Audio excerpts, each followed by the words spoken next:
that? Well, the left has systematically, put things into law or made it impossible for us to fundraise there. It's made it impossible for our legislators to be active there. And I said, well, we're going to just one by one fix whatever the issue is. And it was, is it Corcoran? Speaker Corcoran, who I called at the time, and that was probably 6 years ago, 5 or 6 years ago. And I just said to Richard, and he's now the superintendent of schools in Florida, right? Commissioner of Education. Commissioner of Education, doing a great job leading all the efforts that you guys are doing.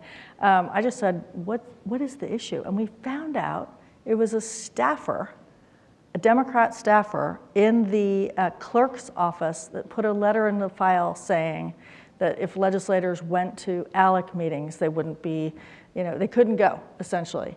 And Speaker Corcoran basically said, well, we're going to usurp that. We're going to trump that letter, and we're going to put a letter in the files that says, yes, they can go. So systematically kind of fixed each of these issues. So now we have an annual meeting coming up in Orlando in a couple of years. We would have had it last year, but we're thrilled to have all of you here. I think as far as the discussion, my comments and the way that we would maybe think through action items for us to talk about are to take what you're already doing and to figure out ways to amplify it, to figure out ways to, you saw earlier, we love the competition between the states. We love to drive that competition, and the buttons that we have, what's your state ranking, are kind of a direct offshoot from rich states, poor states. Maybe I should let you kind of kick off some competition items from the policy perspective, Jonathan. Sure. Oh, good. All right, you guys are on it. So I thank you, Lisa, and good to see all of you. What you heard earlier was really, I think, some great case studies from three of the very finest conservative free market legislative leaders in America that we've had the pleasure of working with over the years at ALEC. And I think one of the key findings, of course, it's always been essential for ALEC in our nearly 50-year history, but even well before ALEC, of course, was essential to the American founding and the American experiment. And that was the idea that we would have states or colonies at the time compete with each other, right? And that was a healthy, virtuous thing, because what it meant essentially was that we would have to compete based on price, based on location, based on all the other elements, things that state policymakers can control. And if you were to kind of look at Washington and really the policy dumpster fire, if you will, that's happening right now with President Biden and the left-wing majorities in Congress, even if they're small, they're pushing a radical agenda that we've heard about, whether it's the Corrupt Politicians Act or the PRO Act or all the other things that they're looking at. What is the common theme, if there will? Because they're covering tons of different areas. In fact, it's almost like we every week we have a $2 trillion package for something that would add more to the national debt that we had accrued in the last 40 years, basically. Every single week we get another one of these. So what is the commonality of it all? And I think it gets to the heart of the discussion that we had earlier, which is the discussion we had from the legislative leaders and the idea that states are competing with each other is absolutely the death knell to the progressive left. And that is because their big government policies cannot survive when faced with competition. If New York or California could just live in a vacuum and say, we require all the other states to have high income taxes as well, guess what? People wouldn't be leaving California and New York. You've got Wall Street, you've got beautiful beaches, you've got Silicon Valley in California, all the other things. So what does the left really want to do? They want to restrict competition between states. They want to restrict federalism. They want to restrict this very phenomenon that was key to ALEC and was key to the American founding. And not only do they want to restrict it here, you saw the news from Secretary Yellen probably yesterday. Now even the United States is endorsing a minimum global tax of 15% on all corporate income around the world and hoping that other nations jump in. They want to restrict competition around the world based on price, based on taxes, because when states or nations or localities for that matter, and we'll get into some of that with our ACE program for city and county officials, when they're forced to compete with each other, people win. Businesses win, the free market wins, because what are taxes and other bad policies? They're price signals, and when your price gets too high, people leave, and that's one of the key findings from rich states, poor states over all these years. How do I explain it to my friends who are apolitical in DC? And yes, there are a few, by the way. My wife's apolitical, and we hang out with a lot of apolitical people. How do you describe it to them? It's like when you go to a corner of any corner of Main Street America and you see a corner with 2 gas stations, and the price is $3 a gallon at one gas station and $2.50 at the other gas station, where do people fill up? This is Economics 101. It's not rocket surgery, as Art Laffer likes to say. Prices matter, tax rates and other policies matter, and when states are forced to compete with each other, we win, and our ideas of freedom win. Well, I think that's great. I think we're supposed to start with a couple of opening remarks from each speaker. So Senate President Adams. Yeah, maybe I'd open it up. And things that concern me, I was blessed with 4 daughters, and now I have 16 grandchildren. And so I have a vested interest to make sure the future is bright. And I worry about that for my kids and grandkids. We talked about the great economy in Utah, but here's what I worry about. When I came into the legislature, I had a great real estate business, still do, but I was a good businessman, but I didn't know what Speaker Gunn talked about, the difference between a tax on consumption and a tax on productivity. When you take, if we were to do 100% income tax, think of that for a minute. So 100% of the money you made was sent to the government agency. How many of you would work? The more you tax, the less you get of something. And if you tax productivity, you're going to get less productivity. And so that's a very simple, it was logic, but I had no idea as a policymaker anything about that. And so what happened is ALEC and great people that help legislators, especially those with conservative ideas, helped formulate and teach me those principles. And so I'm thinking about the future, and I'm thinking about the future of my kids and grandkids. I'm not going to be a legislator forever. I'm not going to be Senate President forever. So I'm really, really concerned about the future legislators that follow me. And I worry about good business people, or maybe not even good business people, coming in and taking our spots, and what the future of Utah is going to be. So that's why I'm involved with ALEC. Have to balance spending and tax needs, but at the end of the day, income taxes are the most damaging for economic growth. I think we've got a question here in the front, and then we'll go to Lou Terhar. Yeah. I'm kind of intrigued by the property tax, even though I know income tax is more important. But when you developed the Utah model, did you compare it? Give me a comparison between California's Prop 13, which limits property taxes, and what you came up with. Why would you not do a Prop 13? Yeah, and this was done before I was there, so I probably can't give you all the details, but I know the difference is simply that we allow property taxes to go up. You just have to vote for it.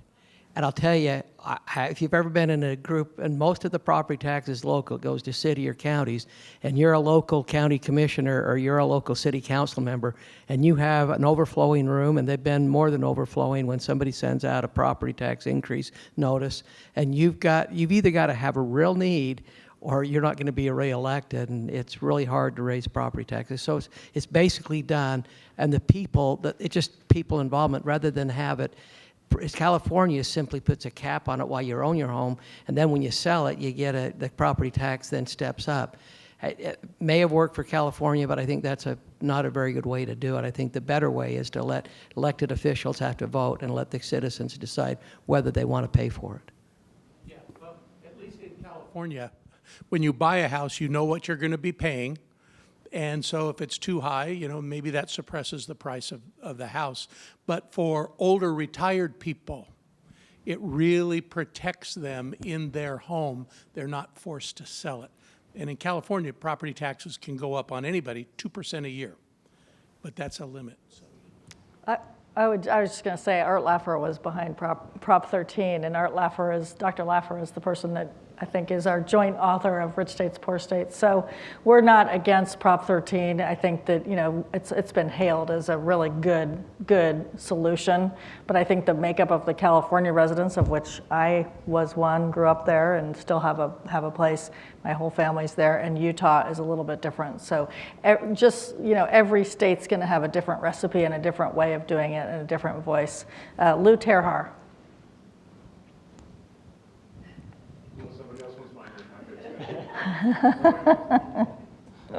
Real quickly on Prop 13, because we lived in California when that was passed, they've stuck to that like glue, but the rest of the taxes in California have massively outdistanced any benefit you got out of Prop 13 by the third year after it was passed, and that was a long time ago. But back to the question to the panel. First, it would be interesting if we had an effective tax rate instead of those individual tax rates, because honestly, by the states, I don't know that tells me much. But my question is, Lisa talked about the model policies, and there's been a lot of discussion through the last 2 days on basically election issues, on right to life, et cetera.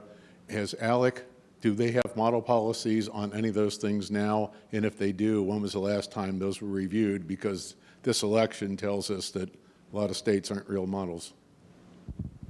So are you speaking specifically about election reform, or? That would be one. Right. I was talking about these are the things that Our mission statement is free markets, limited government, and federalism.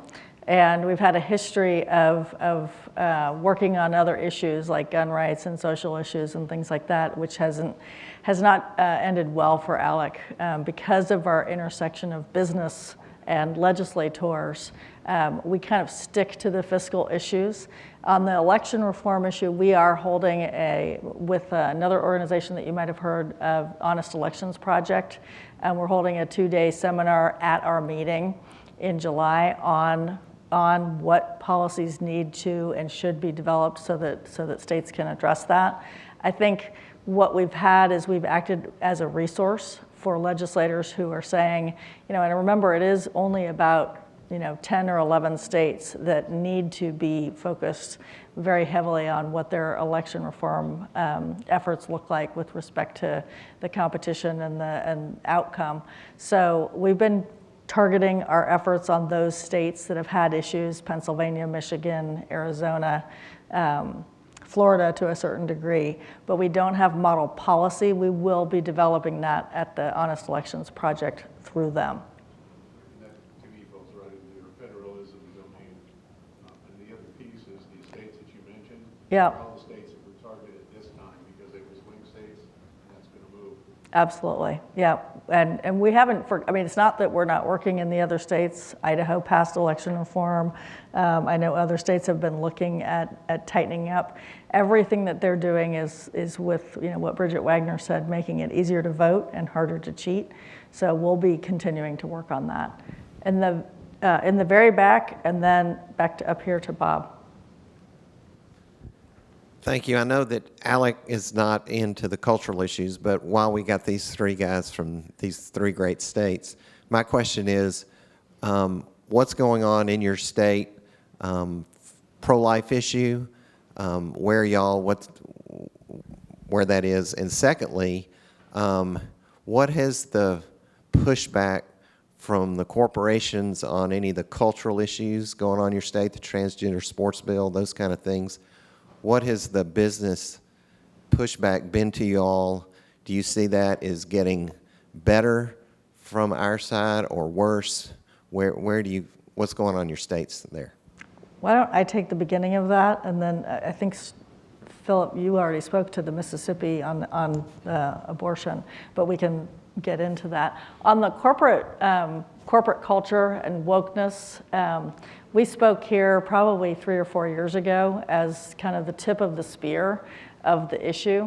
Because ALEC was originally founded as that intersection between business and legislators looking for model policy, they perfected the art of what they did to the president and what they're doing now all over the country on ALEC. There was a letter, I actually was in corporate relations. I was at AOL, Time Warner, and then at Visa for 16 years. And in my seat at the Visa office, my CEO got a letter. It was from an organization in New York called Color of Change. And it said to the CEO, and copied the entire board of directors, and this was 9 years ago, maybe 10 years ago. And it said, Dear Mr. Saunders, if you continue to give money to ALEC, the American Legislative Exchange Council, we are going to run this radio script in the hometowns of the board of directors of your entire board.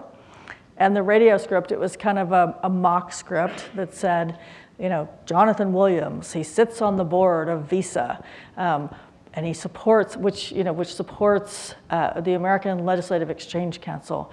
Did you know that the American Legislative Exchange Council supports stand your ground laws in Florida that have been, racist, meaning Jonathan Williams, he's a racist, kick him off the board of Visa. That was the radio script that they were going to run in the hometowns. And for any of you who are CEOs, many of you who have been or engaged in business, if your board of directors is going to be attacked like that, you're going to do something. Dick Durbin wrote a letter, and this color of change was part of this effort. 200 letters went out to 200 CEOs with this threat. This was 11 years ago. 200 letters went out, 80 companies left ALEC within probably, and 80 of 200 that were targeted, and probably 250 that were members of ALEC. So we're particularly sensitive about this corporate woke culture. I would say the good news is that I brought Jonathan and another guy that works for me, Bill Meyerling, down here. 4 or 5 years ago, we had a session just like this, and out of that, there are a number of really good organizations. It's not our day job to fight that issue, but we have a new coalition called the Back to Neutral Coalition that is really, really active. I think, Bob, you're a part of that. We're certainly a part of that. I sit on the board of the National Center for Public Policy Research, which is an organization that literally goes and buys up shares, and then the employees go to the shareholder meeting and actually raise the questions to the CEOs. Well, so why is it that you support, doing business with China, but you don't support ALEC? So any of these kind of hypocrisies that show up, these shareholder meetings, we bring them out. So I would say the good news is that people are now seeing this for what it is. Coca-Cola and Delta and the Georgia stuff was kind of the amplification writ large that kind of rocked the whole country. But I think that now our side is at least starting to fight back on that. With respect to the social issues and things like that, I think if you guys want to jump in, Danny, do you want to go first? Or? Yeah, I'll chime in real quick. Here in Florida, we passed this year the transgender sports bill, and what the details of that are is we wanted to make sure that more than anything we protected our young girls in this state and that want to participate in sports. That includes middle school. Unfortunately, these are children. We're talking about high school and even college athletes. And the details of this is just to specifically state that if you want to play a sport, that you are playing with other children or young adults of your same biological sex. And so we never want to take away the opportunity for children or young adults to play sports. We encourage them. We want them to be able to grow. But at the same time, we want it to be fair. We want them to feel safe. Just to put things into perspective, the fastest woman in the world is Allison Felix. She would lose, in a 40-yard dash. She would lose to the fastest high school student in Florida who's a male. So we're talking about a high school student would be the fastest woman in the world. And so what we want is we just want this to be fair. We want this to be safe, and we want all boys and girls to play their sports. We just want them to play against their biological sex. And the governor did sign that bill here in Florida. Governor DeSantis did a great job of doing so. In Mississippi, I mentioned earlier the bill that the Supreme Court just decided to take up last week. It's House Bill 1510 from the 2018 legislative session. Limits abortion after 15 weeks. We think that's going to be a landmark case. All of us know the United States Supreme Court composition has changed, we believe, in a way that is more pro-life. They say Amy Coney Barrett is one of the most active pro-life people in America. So we believe that she brings a new dynamic to that court.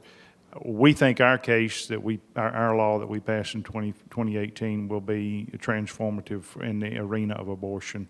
We're proud of that. On the fairness, we call it the fairness doctrine. This very year we passed the same transgender law that Danny referred to. We call it the fairness doctrine. Just says boys can't compete against girls.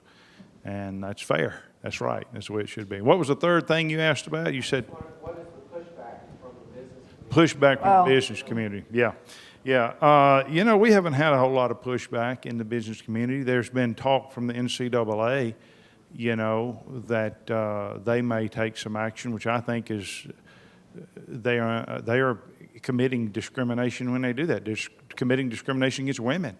When you're allowing people who were born male to compete against females. That's just not fair. So they've kind of backed off. That's a whole nother discussion for another day, my frustration with the NCAA. But that's about the only pushback we've said. The corporations have not really given us a hard time about any of that. So you may have heard the term laboratories of democracy, and that's just not a phrase, it's the truth. We copied Minnesota's abortion bill. I think we've joined in your lawsuit. And so Mississippi's bill, and we've joined with them when their lawsuit. So, and then we tried to do something similar to Florida and Mississippi. It made it through the House, came to the Senate. We thought we had it done, but then there was pretty good backlash from the Jazz and other sports organizations and the NBA, and it stalled in the Senate. I hate to tell you that, but it did. I mentioned during the general session, we passed resolution trying to ban critical race theory because the governor wouldn't put it on our call yesterday. We did it as a resolution. I just got a text last night, and I hate to use names, but I will. Donovan Mitchell is not happy with us, and you start to get very popular sports stars like that are pushing back. We've got work to do to try to educate him. And my text back was, let's get after him and let's go tell him what we're doing, because they don't really think he understands what happened. But it is a problem. It's not something that we've seen a lot in Utah, but I think it is a big issue, and we're going to deal with it. I think, Bob, did you have a question? And then I want to go over here. First. Oh, thank you. Yeah, Bob Carlstrom at AMAC. We're the conservative alternative to AARP, and we got 200,000 members in New York State and Florida. So they're very active, extremely active. And in response to your first comment, Jonathan, we're really getting into the state legislative area now. I mean, and that's recent, since January, if you will, in December, particularly on Article 5 and fiscal accountability of the federal government, but plus other areas. We can be a resource to you with our members in your states, and they're very active because we've got about 293,000 activists that respond to our calls to action. I did want to also talk about, and also on property tax, it's the tyranny of the unelected when they do the appraisals because nobody questions it, and that's where you get screwed. So I'm making that offer to you guys because we've been very active on the election reform front, as a counter, in addition to the work that we're doing against S1 and HR1 as a part of that. But we're also very interested in Article 5 as a means by which to put the government, the federal government, in a constitutional box relative to taxes, spending, and regulatory reform and fiscal accountability.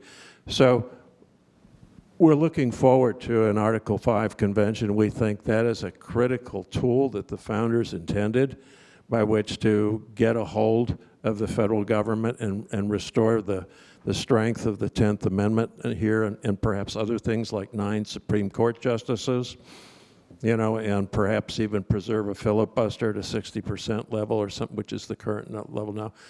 But where are you guys in terms of Article 5? And, and we think it's extremely important, and we're very privileged to work with ALEC, in this effort. Well, you and I met at somewhere before. Oh, in ALEC. And I remember we had this discussion, and I just want to say, I think you've got some fertile ground in Mississippi, so I'd love to talk to you moving forward. I think we are looking for a great alternative to AARP. We have passed multiple resolutions in our state on this very issue, so we're an active player in that. And we've done the balanced budget amendment, Article 5. So, anyway.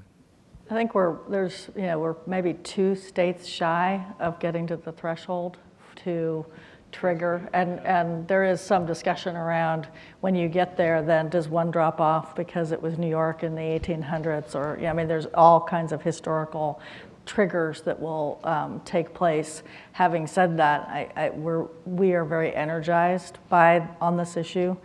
We've got partners like you and some other folks that we've been working with for over 10 years on this. ALEC has been, as you know, I mean, we have model policies on the balanced budget amendment, the Convention of States doctrine, and the compact. So we're kind of on record supporting any way to support that balanced budget in Article 5. We'll continue to work on it. I think we're going to have a session on that at our annual meeting in Salt Lake City. So we're very close.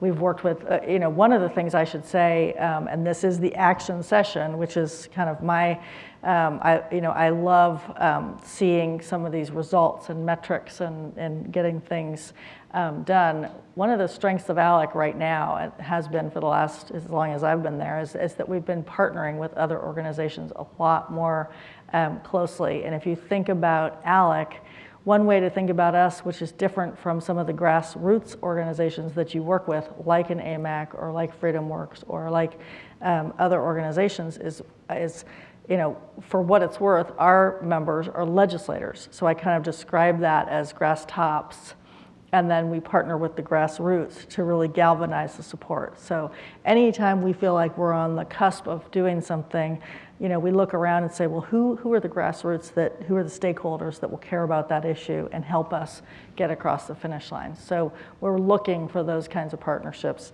I'm just going to go right here. Right. Over there after. Oh, sorry. Sorry. Thank you, Lisa. And I'm so excited for state legislative panel. I'm a state senator in Arkansas, next door to you there in Mississippi. And I really encourage people to support ALEC because it's made a big difference in our state and been very helpful to us. I want to pivot back to taxes just a minute, specifically on Mississippi and the other input. But I also say, Lisa, by parenthetical, because of the questions that you've just been dealing with, there's a lot of great para-legislative organizations, and as you know, we formed an entity that is specifically addressing the election integrity issues, the pro-life issues, as well as the other, you might say, hot-button issues. So we created the National Association of Christian Lawmakers, which is basically ALEC from a biblical worldview. And so it allows us to deal with those issues that you just said that is not the direct mission. It's a lot of fun, too, if you like to really take a stand. So I'd love for you guys to get involved. Here's my question on this.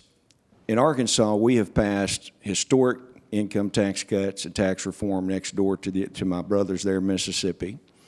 And it's more in the last decade than we've ever seen. We had a Democrat majority for 138 years after the Civil War. That only changed in 2012. I was the first Republican since the Civil War to win my district. And so in all the tax reform, and here's the rub of the question, you're going to get it. You're shifting this, talking about shifting to consumption tax.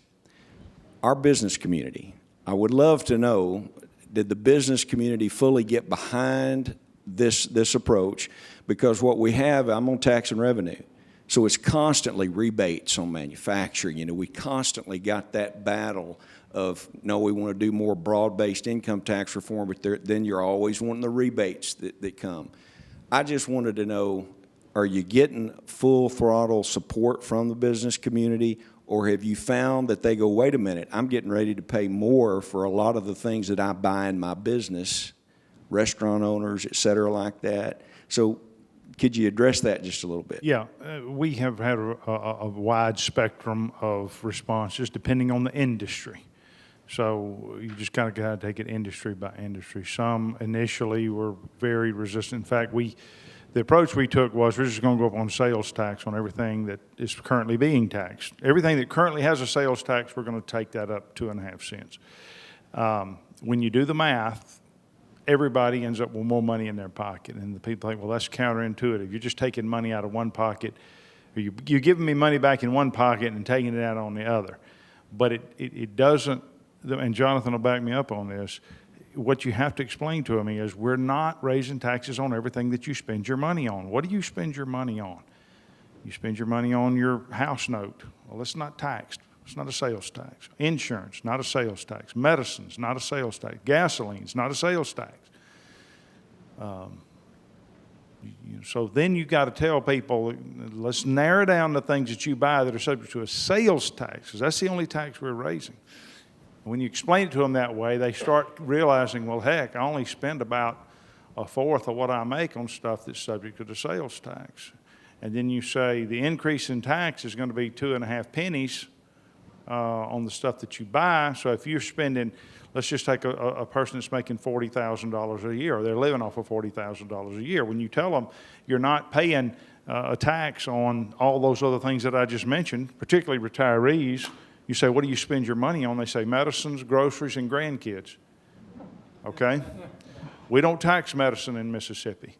And a part of our plan, which I'd failed to mention, Jonathan, is we are cutting the grocery tax in half. So now I'm giving you money back on your groceries. So what else is there? And if they're spending $10,000 of the $40,000 on stuff subject to sales tax, that means their tax in the course of a year is going up $250, about $12 a month.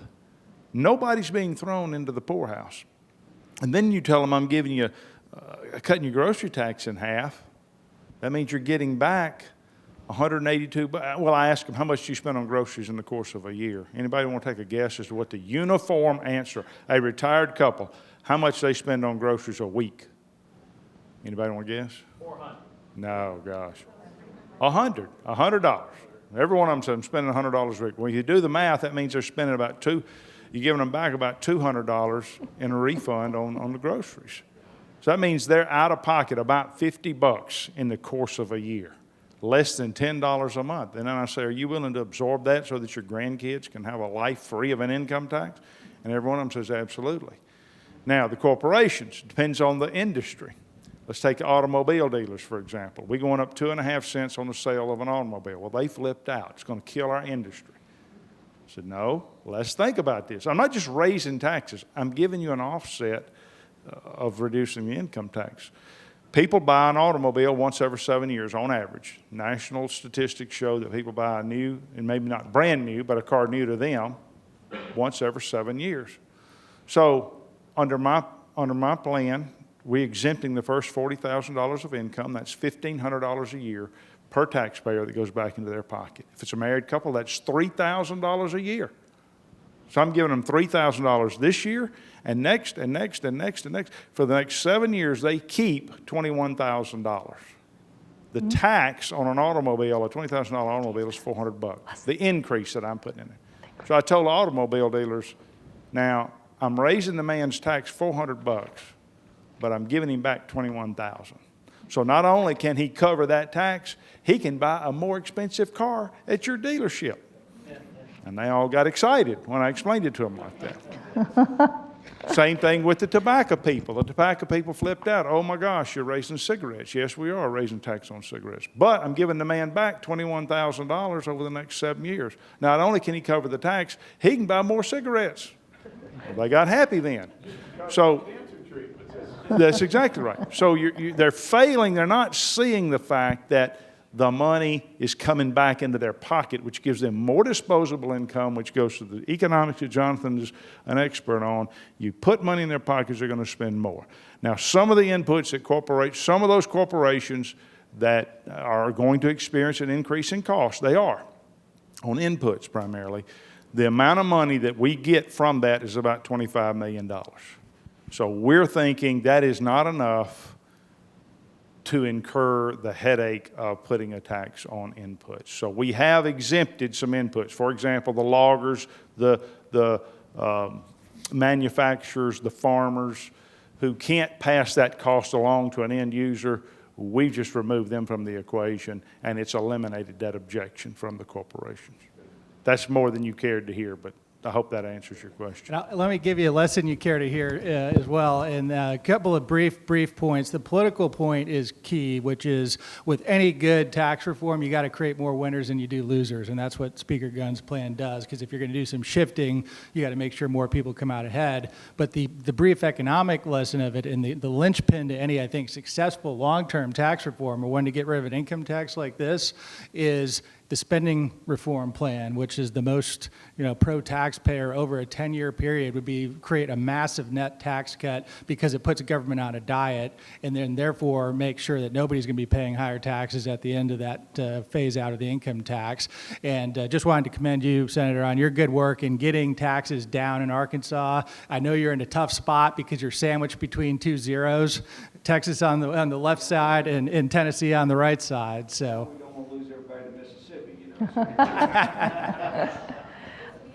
Yes. Hi, I'm Lee Bortons.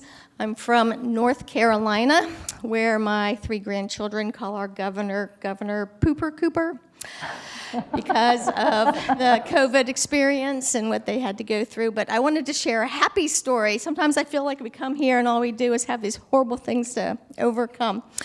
And so I wanted to share with you that I'm from a rural county. And our sheriff, on the day all of Pooper Cooper's announcements came out dealing with COVID, said, I will not enforce any of this until your state legislators vote on it.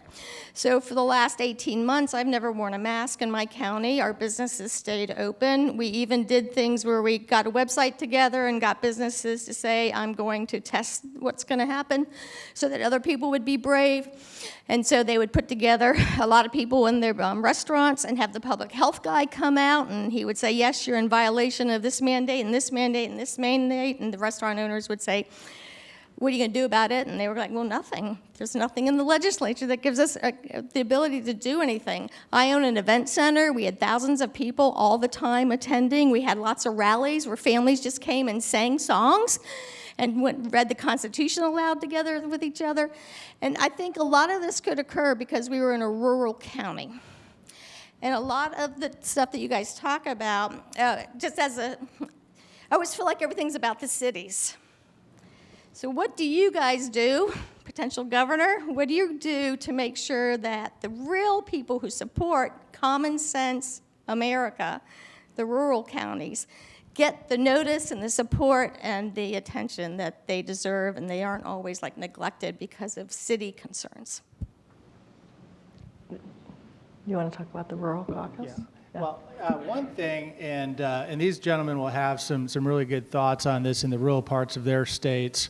But one thing is, at ALEC, we've thought the same thing. And in fact, several years ago, we created a rural caucus of state legislators to talk about those very issues. And then in the years since, we've created suburban caucus, and we'll create an urban caucus, and just kind of going through that list of different geographic zones and the commonalities across policy that legislators deal with. And so I guess as one action item, I guess, is then follow up with, so if your legislator is, a member, get them involved with ALEC, and then if you're from a rural area, get them plugged in with our rural caucus and the efforts that are underway to determine what are those core issues that matter for the rural areas. Representative Becky Nutt, who's in leadership in the Arizona House of Representatives, is our chair of the rural caucus and just does a phenomenal job because so many times the left likes to co-opt this and kind of create big government policies in those areas and include subsidies and other things. And so it's essential for our movement to have the free market message of what are the things that will help rural areas across the country. And one of the things that I'll just say before I kick it over here to the illustrious legislators on the panel is that a lot of times some of the big government state level policies are the very things that hurt the rural areas the most in terms of high tax rates, lots of regulation, poor policies across the board. Because when you look at, let's say, a state like California, I'll pick on them again since we were just talking about them, or New York for that matter, it's not upstate New York that's driving public policy in Albany, it's New York City, and they're elected officials from New York City who are driving it, or Sacramento, and it's LA, and it's San Francisco in California. And so many of the times, those upstate counties in New York or the rural counties in California, if they were just freed from some of the one-size-fits-all policies that come out of the state, that's all the difference that it'll take in order to help those counties rebound. Because you're right, a lot of the depopulation that we're seeing as a Michigan native myself, looking at a lot of the counties in Michigan outside of Detroit or Lansing or Grand Rapids, seeing a ton of the out-migration, and we're seeing that in states across the country. So come and join our efforts, and please encourage your legislators to do. Danny, did you want to jump in? Yeah, I can briefly chime in. I don't know how the utilities work in North Carolina, but here we have a regulative body called the PSC for our utilities, and it's limited competition. It works for us here in Florida, but for the most part, the rural areas, there hasn't been the broadband internet capabilities that we have in Miami, for example. And so we recently passed a rural broadband bill, which is going to take away some of the regulations to increase the competition. And once we increase the competition, we're hoping prices are going to go down. And I think that's a proven factor here that we've been hearing time over time. So rural broadband for our rural areas was a huge win for us here in Florida. And if I can help you out with that North Carolina, by all means, I'll see you after. And to give you an idea, in Utah, I talked about a year ago when we brought ourselves into special session because the governor had shut down our economy. We were all self-isolating. When we met as a legislative group, we had obviously rural legislators. So when we put together the policies that dealt with COVID, we broke it up into 13 health departments and put the rural health departments in a different category. So their requirements were different than in the cities. And when we opened back up the economy, there were different requirements all around the state. So again, I think the answer is make sure governors aren't making the policy, because they're going to make it on a one-size-fit-all. But if the legislature gets involved, you're going to get better policy. And one really damaging example of this is on minimum wage, for instance. So the $15 hour minimum wage is absolutely economic suicide for rural America. If we were to do that, even at the state level in Virginia, we've been talking about it, out rural Southside Virginia or West Virginia, Western Virginia, those are absolutely policies that would even drive more people out, small businesses harmed, and across the board. Of course, Joe Biden's plan for $15 an hour minimum wage nationally would happen. That is the worst thing that would happen for rural America. I think we have one here, and there. Yeah. Hi, Drew Montez Clark, and I wanted to ask a question with regard to some of the COVID protocols, or the things you put into place to protect small businesses. And my question really centers around how some of the bigger problems we have is overreaching federal agencies, if you will, or sometimes making decisions that some of us believe are not based in science. And protecting small businesses from litigation, how do you not necessarily make them susceptible to some of the recommendations, for example, that may be coming from the CDC? It seems like they change every other week, as a means of how they're protected from litigation if someone contracts COVID in their businesses and things of that nature, if that question makes sense. So in June, right after our April event, in June in Utah, we passed liability protection for small employers, for all employers, against those that may contract COVID at their businesses. So we knew we had to do it quick and get people back to work, and we were concerned about the potential litigation and lawsuits. So, and then our policies, there may have been CDC guidelines, but the state set those policies, and again, we put those businesses back to work, allowed them to go back to work, and gave them liability protection. Yeah, we did the same thing, not as early as President Adams did, which I commend him. That's amazing. It took us a little bit longer, but we did pass it. It was actually the first bill that we passed out of session. It was the first bill that the governor signed when we got back to Tallahassee this year. And what we did is we raised the standard on the burden of proof to clear and convincing evidence if someone were to want to file suit against a small business. And that still gives everyone the opportunity and access to the courts, but it does raise the standard that in order for a small business to be liable for a COVID claim, they would have almost purposefully had to have wanted to be negligent, right? I think this was gross negligence was a standard that we were using. And so that burden is high, but there is still accountability measures. And we wanted to make sure that we also protected the consumers. And we did just that. So it wasn't just for businesses, but we did it on the healthcare side as well. And it was signed and effective immediately. On that, we did put a 1-year statute of limitations on there so that it can't be an open door forever. But we did give the consumer the opportunity as well to still hold businesses that are grossly negligent accountable.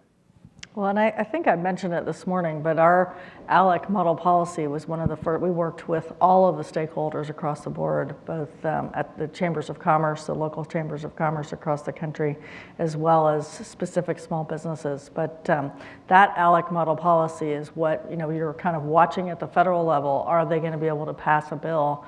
And they never did. They could never get it kind of across the finish line. So you've got the ALEC model policy that is now making its way through the states. I think 21 states have passed liability reform at this point. So we're feeling very good about that. I think there's a question, question in the back. A quick point about our liability bill in Mississippi and how we passed it.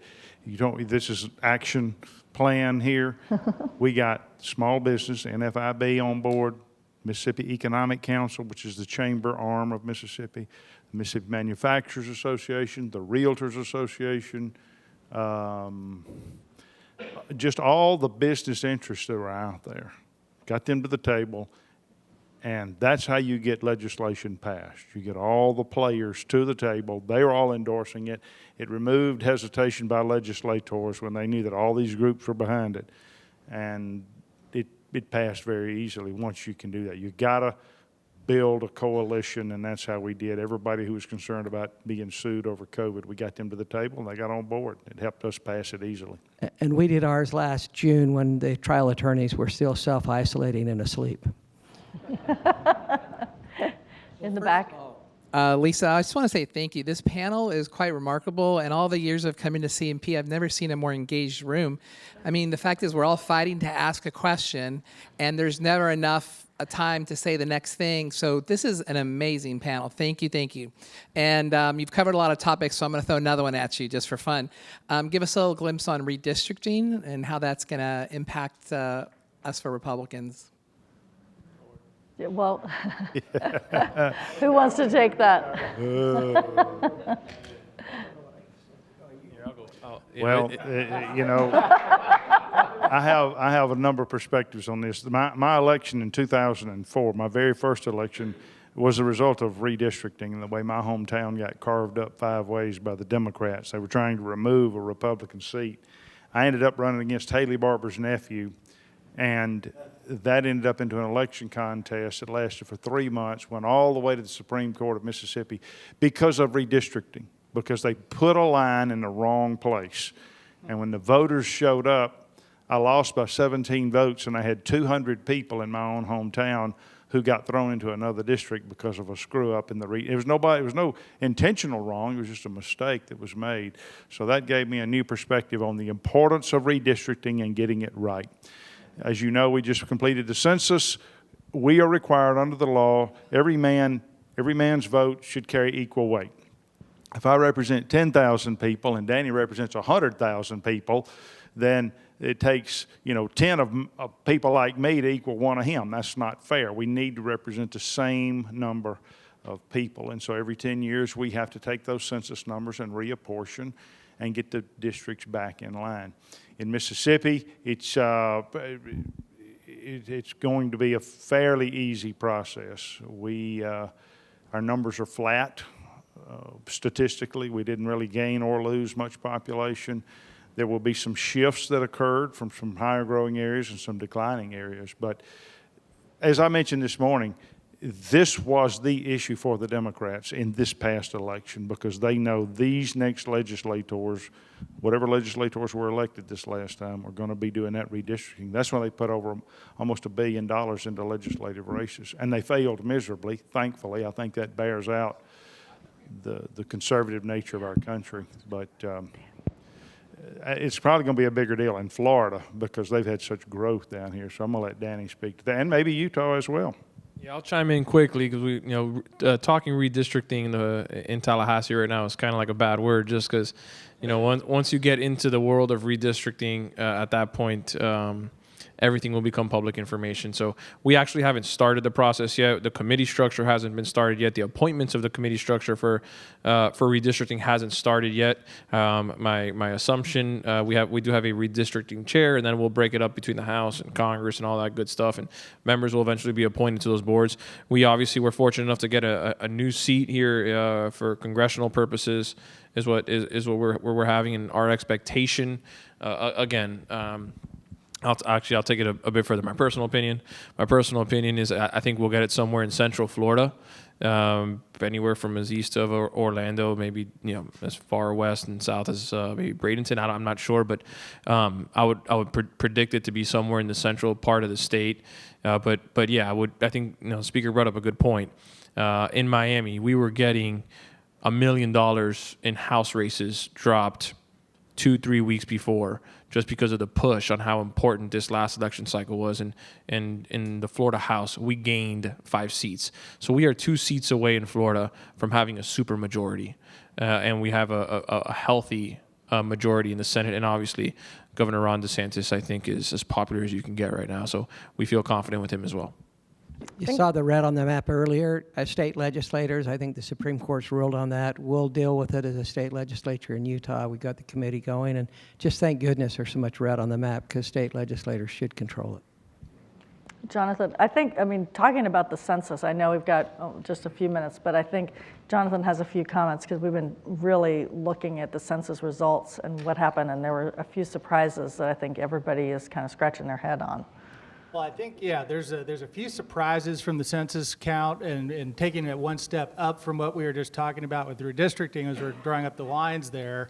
What's the reapportionment look like based on the census numbers? It confirms what we've all been talking about earlier today, and what Newt talked about, and then what we've talked about here is people continue to vote with their feet away from big government states that have high taxes. You look at those historic trends, and it's remarkable. In fact, you'd have to, what was Newt's phrase for the mayor of Chicago? You have to be crazy to ignore the numbers and what people are doing, and what we say in economics, revealed preferences. This isn't just theory. This is where people and businesses are going from state to state, and they're voting with their feet in their pocketbooks towards more freedom and lower taxes. And look at the historical issues. California. This is something the mainstream media is absolutely ignoring. Lisa and I are going to say it until we're blue in the face, I know. But in California, for the first time since statehood, in 1850, they will lose a member of the United States House because of the outmigration effect of people leaving California. And that's probably good news for fiscal conservatives across the country. There's not more Nancy Pelosi's in the halls of Congress. New York, they went from 45 districts of the U.S. House in 1940 to 26 members of the U.S. House after 2022. The vast outmigration away from big government states with high taxes is absolutely continuing. There's some funny business that probably happened with the census that I think subpoenas will probably need to be given from Congress to see what happened with the count. Florida should have gained 2 seats. Texas should have gained 3. New York should have probably lost 2. New York came, according to the census counts, 100 people from not losing 1. I think there's some strange things that happened towards the end, but it does not get in the way of the overall trends that when freedom is tried, freedom works. I don't think it's a coincidence that Utah would be number 1 14 years in a row with the policies Wait, that, what are you? that ALEC has put forth, and we'd be the fastest growing state in the nation percentage-wise. That is not by chance. It's connected. We are out of time, but I know that there are 2 questions left, so at least 2. But if you guys want to stick around, let's get to these last 2 here. Sure. As future governor of Michigan, I've been thinking about this taxation issues, and looking at Michigan has both sales tax and property tax, so we got to work on that. And so I appreciate this panel. As our brother said, this has been very intriguing for me as I've been giving it some thought. I could have asked this question after the meeting, but maybe somebody else has this question. So, guys, how much is your sales tax right now, the 3 of you? 6%. 7.5. Okay. Michigan's 6. So, say, for example, you have a dealership on a border town in Mississippi or what state were you from? Just kidding. Utah. I know. Just kidding. And it's the 14th best. I hear that. 14 years in a row? Yeah, 14 years in a row. So anyway, you have a dealership there, and this neighboring state has 4% sales tax. Now, do you guys charge that extra sales tax when they come to transfer the title? Do you charge the difference between that? What's the incentive for people to buy the car in your state versus going across the border to get it cheaper, pay less sales tax in another state? Do you have an incentive, or is it you're going to pay it regardless and make up the difference in your state? Well, it's not a reality where I live, because all of our surrounding states are 9.5. So they're not going to cross the state line. We have a lower sales tax. And if we eliminate the income tax, they still have an income tax, except for Tennessee.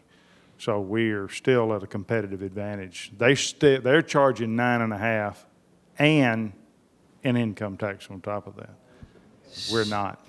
So if it's registered in Utah, they're supposed to pay the difference. I'm not sure if it's enforced. This gentleman right here has had his hand up the whole time. Yep, I know. And I'm going to be bothered if we leave and not answer his question. you, Keith. So I'm going to recognize him. Thanks. Keith Flaw, Florida Citizens Alliance. We had a great legislative session this year on education.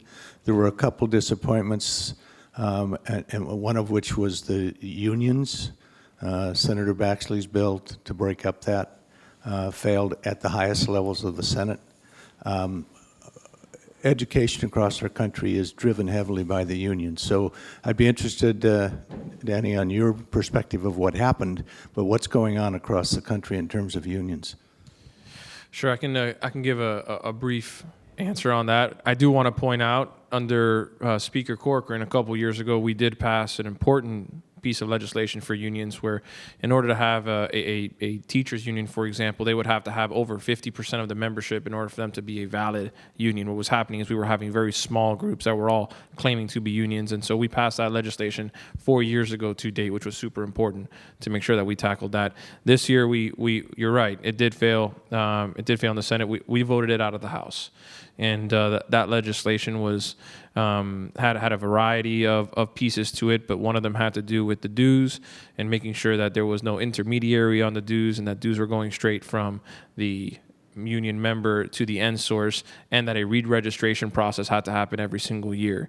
And the whole point of that is many times there were union members that did not even know they were part of a union, or that allegedly, or that their dues were being taken out. And so what we were trying to do is we were trying to bring transparency into the union process. We obviously aren't the biggest fans of unions in the state of Florida. We are a right-to-work state, and we want everyone to be able to do as they please. But I can tell you this, Keith, I would fully expect that piece of legislation to come back.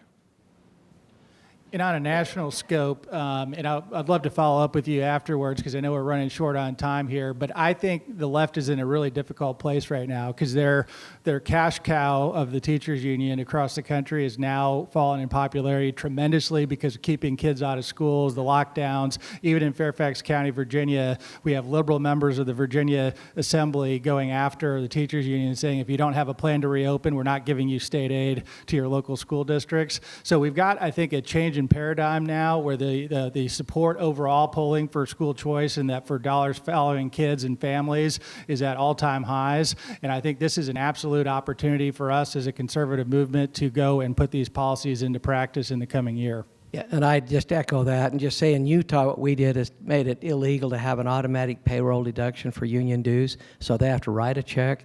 That's hurt especially the teachers union, but we have always struggled with a strong teachers union even in Utah.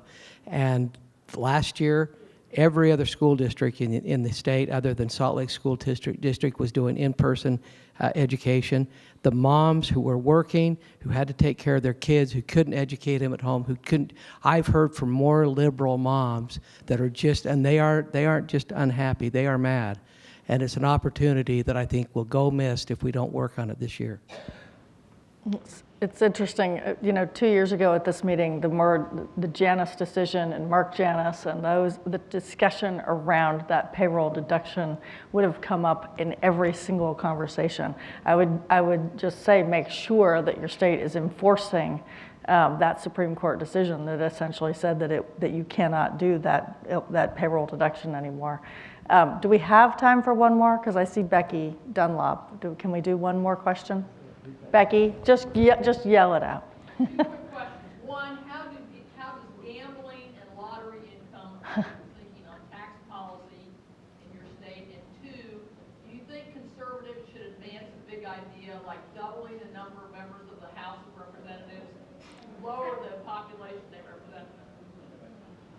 Ooh, ooh. Well, I know that, didn't you guys just come back into a special session on gaming? We don't have a lottery in Utah, so. Yeah, we did just pass a compact with the Seminole Indians here in the state of Florida. We got a compact in 2010 that was breached allegedly by both parties. It was in litigation until Senator Scott, at the time our governor, came to an agreement, and at that time the Seminoles stopped paying their $300 million for the exclusivity on blackjack here in the state of Florida. So we did get back on the horse, and we did have a compact that was ratified by Governor Ron DeSantis, and passed the legislature here 2 days ago. I came straight from Tallahassee, straight here. So that is going to bring up $2.5 billion into the state over 5 years, and probably close to $1 billion a year moving forward over the next 30 years. And the truth is as much as it hurts to talk any sort of gaming, in my personal opinion, we live in a different reality today than we did 10, 20, 30 years ago. And it would be my educated guess that I think a referendum would have passed sports betting here in the state of Florida immediately. I think it's polling that high right now, and obviously the money is there with everything we see on TV and fantasy football, sports, and all that good stuff. So, I think it was an unnecessary evil that we had to tackle. I think the revenues will be there. I think it'll help our state moving forward, and we'll see. We'll continue to monitor that, as there are different escalators in the deal as the years go by. Go ahead. I was just going to say, in Mississippi, gambling and lottery constitutes about 8% of our general fund. And I was not an advocate for the lottery. I was an opponent of it. I think it's bad economics. We can have the discussion another day, but it nevertheless is a reality. And what was the other question about lowering the number of Republicans or raising, what were you? Yeah, my last question was, do you think conservatives should advocate a big idea like doubling the number of members of Congress so that each person would represent fewer citizens? No. Citizens would have more access because there would be fewer of them. No. No, I do not think that would be wise. I think it's dysfunctional now, and the more people you put in there, the worse it gets. I know how hard it is to get something done in Mississippi. I'm one of 122 in Mississippi, and it's incredibly hard to get something done. Imagine being one of 435. And then if you're going to double it, if I'm understanding you right, you're 900 people in a room. That's just not. We're actually talking about reducing the number of legislators in Mississippi. If I could figure out a way to do that, I would lower the number of legislators that I have. I think just to close the loop here, because I know we are out of time actually. Just to close the loop here, the idea that having smaller constituents per member of Congress would gain access, I'm not sure that would even be accurate. I think it depends on the member itself. I mean, there are members that represent 160,000 in the Florida House that I can guarantee you answer their constituents' emails a lot less than Byron Donalds does with a multiple of 5 on the amount of constituents he represents. I think it comes down to the member. It's what the process is for us to vote on, but I agree with the speaker. I don't see that being productive. Well, I want to thank our panelists here very much for their time. Speaker Gunn, President Adams, Representative Perez, thank you so much, Jonathan Williams, and thank you for participating. Have a great afternoon. Thank you again for what you do.